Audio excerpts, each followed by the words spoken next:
what are you obsessing over in TTRPGs?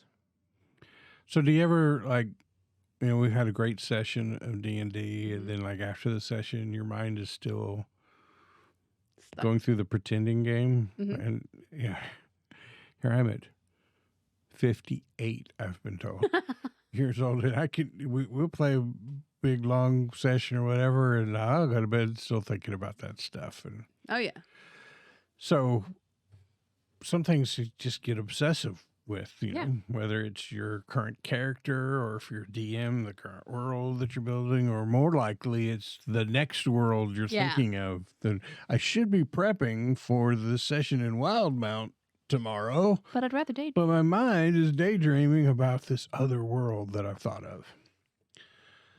So obvious answer for me would be, starting Thursday, we're doing Cthulhu with Gaslight, Victorian England, 1890s, Whitechapel and Dark Mist, our own homebrew thing. First time going off book in Call of Cthulhu. So I'm excited about that. But I was obsessing about that a month ago. Now I'm kind of like, okay, where to go? What my current obsession is. And, just stamp copyright somewhere on this trademark or whatever on the screen when you put this out there, because I don't want anybody stealing this idea, but I'm going to go ahead and tell it to you. I mentioned it once before, a time travel game. Yeah. That has been my obsession. So here's what I'm thinking.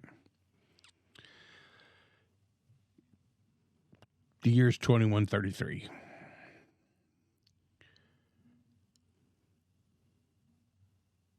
The government is using prisoners and forcing them to go back in time to complete certain tasks that they believe will favorably alter the timeline.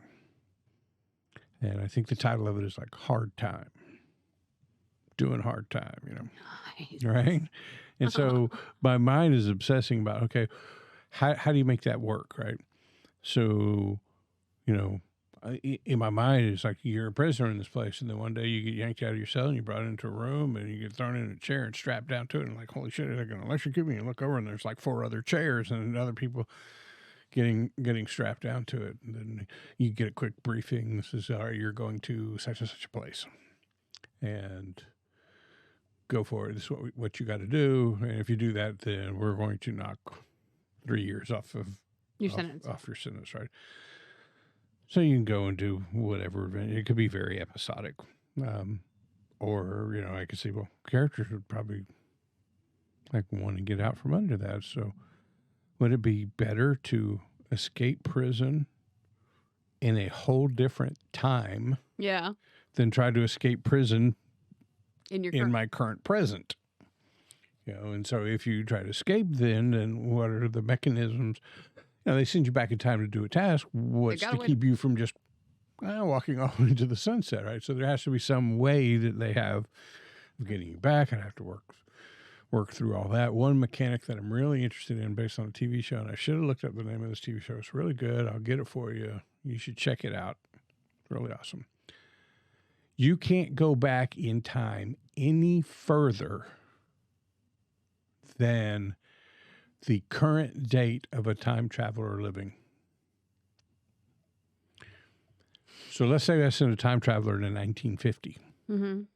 And he is there in 1950 doing his time traveler stuff. I can't send a time traveler back anytime before him. Because it would impact what he's doing. Right. Huh? Could impact that timeline, therefore he couldn't, right? So what I got to do is wait for him to come back, and then I could go back further, or I send people in the timeline ahead of him into his future or past. You can play in that range all you want. But anytime you send somebody in, you just change the date of how far back you could go. So there's a guy in 1950, so I can't go to 49. So I'll send this guy to 1960. We're going to do something. Yeah. Well, now 1960 is the line. Right. I can't send anybody back before. So you cannot go back further than the most recent time traveler is currently existing in the past. Right. Hard to explain, but that's it. I like it. So maybe guy was sent back in time and he found a way to escape. Now he's screwing up their ability to go back further in time and change things. So they send a hit squad back in time to And get they to just that wait guy. for him. That is actually kind of cool. I like that. I like But that a then, lot. the mechanisms of how do they ensure their prisoners come back? Could be. Some kind of tech. What kind of tech is involved, all that kind of stuff. But that's what I'm obsessing over when I can't fall asleep at night. I start thinking about how would you do a time travel game? Prisoners. We'll call it hard time. Yeah. Did you love it when the title comes first? Yeah. Now all I got to do is build something. Now I just got to have some cool That's shit. what I'm obsessing about in TTRPG. What are you obsessing about? Weirdly, my most recent obsession has been these people who like reenact like taverns in like either TikTok or YouTube or whatever, and they present like mixology or food or whatever in this really like D&D aesthetic way.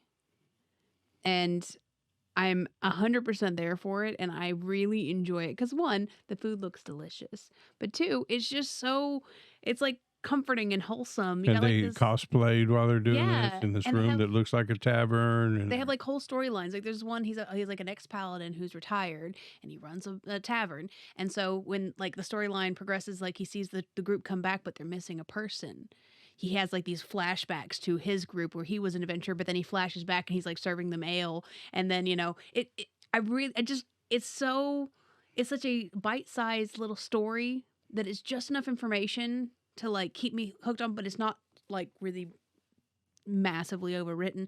They're 30 seconds, but he tells these amazing stories through these little 30-second clips of just his bartender like reacting to you guys needing health potions, or he's like, oh, I found this cool thing for you. Like I'm so here for it, and it's so much inspiration of have you that gotten any moment. encounter ideas out of them? A couple. Ooh, I'm gonna role play that. A couple. I won't tell you because I might write them into something, but I really like that just storytelling through, basically over the top of a bar top. Like I'm really there for it, and it's kind of kitschy and stupid, but I really have been into it recently. Now that's a good one. You understood the assignment. What are you currently obsessing over? I've also been thinking a lot about like homebrew magic items.